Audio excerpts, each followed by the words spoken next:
দেখো লেখা আছে কোষে দেখি 12 এবং এটা 4 নম্বরের অঙ্ক ক্লাস 10 এর বই এবং পেজ নাম্বারটা দেয়া আছে। দেখো দেখাচ্ছি 183। এই 4 নম্বর অঙ্কটা আমরা সলভ করব। প্রথমে পড়ি। 28 সেমি দৈর্ঘ্যের ব্যাস বিশিষ্ট একটি নিরেট গোলক জলে সম্পূর্ণভাবে নিমজ্জিত করলে যে পরিমাণ জল অপসারিত করবে তা নির্ণয় করি। অর্থাৎ একটা গোলক আছে, নিরেট গোলক আছে, সেই গোলকটাকে জলের মধ্যে ডুবিয়ে দেব এবং যে পরিমাণ জল সে অপসারিত করবে সেটা বের করতে বলেছে। গোলকটার কি দেওয়া আছে না, গোলকটার ব্যাসের দৈর্ঘ্যটা দিয়ে দেওয়া আছে। কত দেওয়া আছে না 28। আমরা গোলকটার ব্যাসের দৈর্ঘ্যটাকে ব্যাসার্ধে কনভার্ট করে নেব, অর্থাৎ 2 দিয়ে ভাগ করে দেবো, এটা 14 সেমি বেরিয়ে যাবে। তারপর সেখান থেকে আমরা আয়তনের যে ফর্মুলা, আয়তনের ফর্মুলা বসিয়ে সেই আয়তনটাকে বের করে নেব। চলো কিভাবে সলভ করব দেখাই। দেখো প্রথমে আমরা লিখব যে নিরেট গোলকের ব্যাসার্ধ। প্রথমে আমরা লিখব নিরেট গোলকের ব্যাসার্ধ। এইখানে দেখাচ্ছি, দেখো লিখে যে এটা 4 নম্বর অঙ্ক। কোষে দেখি কত না 12। প্রথমে লিখব নিরেট গোলকের ব্যাসার্ধ। নিরেট গোলকের ব্যাসার্ধ কত লিখব? ব্যাসার্ধটা না দেওয়া আছে 28, এখানে ব্যাসার্ধটাকে আর লিখে রেখে দিচ্ছি, আর হ্যাঁ ইজিক্যাল টু কত লিখব 28/2। 28/2 দেখো লিখেছি 28/2 ইজিক্যাল টু 14 সেমি। দেখো লিখছি 14 সেমি। এটা হচ্ছে গোলকের ব্যাসার্ধ। এবার কি বার করব না, নিরেট গোলকের আয়তন। নিরেট গোলকের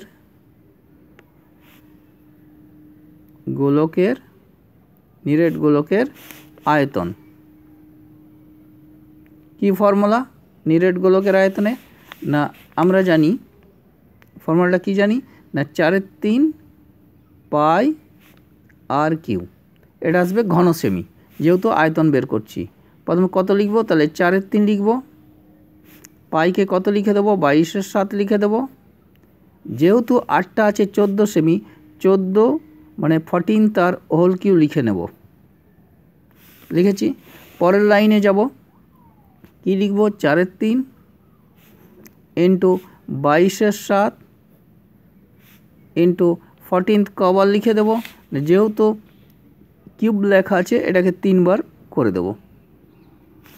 উপর নিচে কাটবো 7 দিয়ে, 7 টু 14 হয়ে গেল, আর যায় না। এবার এটাকে মাল্টিপ্লাই করে দেবো, অর্থাৎ গুণ করে দেবো। কী কী আছে 4 22 ইন্টু 2 ইন্টু 14 ইন্টু 14, এটা আসছে বাই কত লিখব না 3। এটাকে যদি টোটাল মাল্টিপ্লাই করি তাহলে অ্যান্সার আসবে 3496/3, অর্থাৎ 34,496/3।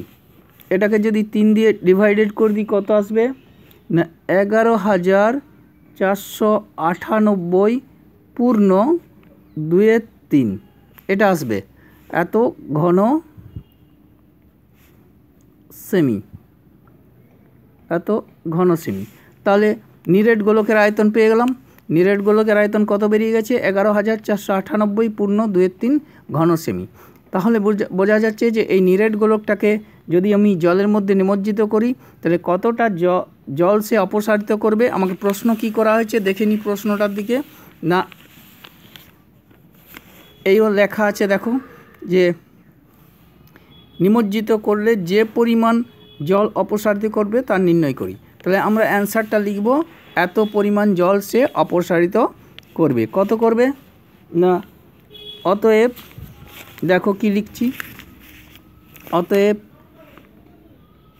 11,498 পূর্ণ 2/3 ঘন সেমি হয়েছে